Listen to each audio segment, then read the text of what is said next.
They called him Walter White. Not the one you know from television, not the chemistry teacher in the desert with blue crystals in his hands. This was real life. And in many ways, it was darker. Because when a story leaves the realm of fiction and enters the world of flesh and bone, the stakes are no longer entertainment, they're survival. The trail begins in Alabama, a quiet town, the kind of place where people wave from their porches, where neighbors know each other's dogs by name.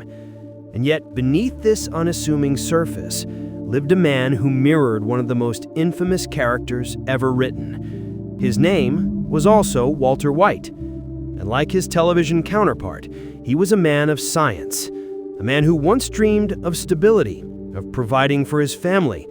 But somewhere, the line blurred, the dream curdled, and the chemistry he practiced turned into something else entirely. Investigators would later call him a genius, not because of what he built, but because of what he wasted.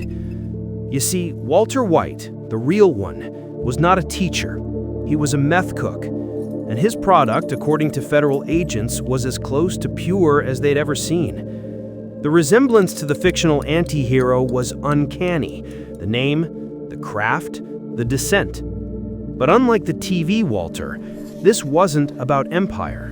It was about escape. From debt, from failure, from the gnawing feeling that life had promised him more and delivered less. In 2008, the same year Breaking Bad first aired, this Alabama Walter White was already in the game. And just like in the show, the blue-tinted smoke of meth was starting to spread across communities like a slow poison. Families were cracking apart, small towns were withering, and behind it all was not some cartel in Mexico, but men like Walter, fathers, neighbors, ordinary people turned alchemists of destruction. When federal marshals finally caught up with him, they expected a monster. What they found was almost worse. A man who looked ordinary, the kind of man you might pass in a grocery aisle, never guessing what his hands had been cooking in a cluttered back room. Walter White, the real one, was sentenced to prison. His mugshot, bald head, goatee, felt like it had been ripped from the casting call of Breaking Bad. And yet, there was nothing cinematic about it. Just a tired man trapped in the wreckage of his own decisions. But here's where the twist is. Because in prison, Walter White claimed something unexpected. He said he wasn't chasing money, he wasn't trying to be the kingpin of Alabama. He said he was addicted to the process. Not the drug itself, but the making of it.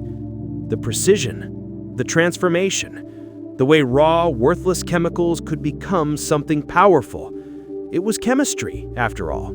The same magic that once built airplanes, medicine, and miracles, now twisted into poison. And for Walter, it became obsession. It's easy to dismiss him as just another criminal, but the story of Walter White forces us to confront something deeper, how thin the line really is between creation and destruction, between a teacher in a classroom and a cook in a trailer. What happens when intelligence, pressure, and desperation collide? What happens when a man who could have been a scientist chooses instead to become a ghost in the underworld? Today, the real Walter White has served his time. He is no longer behind bars, and yet his story lingers. Because the shadow he cast was larger than his own life, it became a mirror, a strange, haunting reflection of fiction bleeding into reality, or maybe reality inspiring fiction more than we realized. When we look at him, we're forced to ask, was he simply unlucky in sharing a name with a television antihero? Or was there something in all of us, something fragile, something desperate, that made his story inevitable? The hunt for the real Walter White isn't about one man. It's about the human hunger to matter, to control a world that feels uncontrollable, to transform fear into power, even if that power destroys everything it touches. And so when the credits roll on this story, there is no clever catchphrase, no blue-tinted smoke rising into the sky.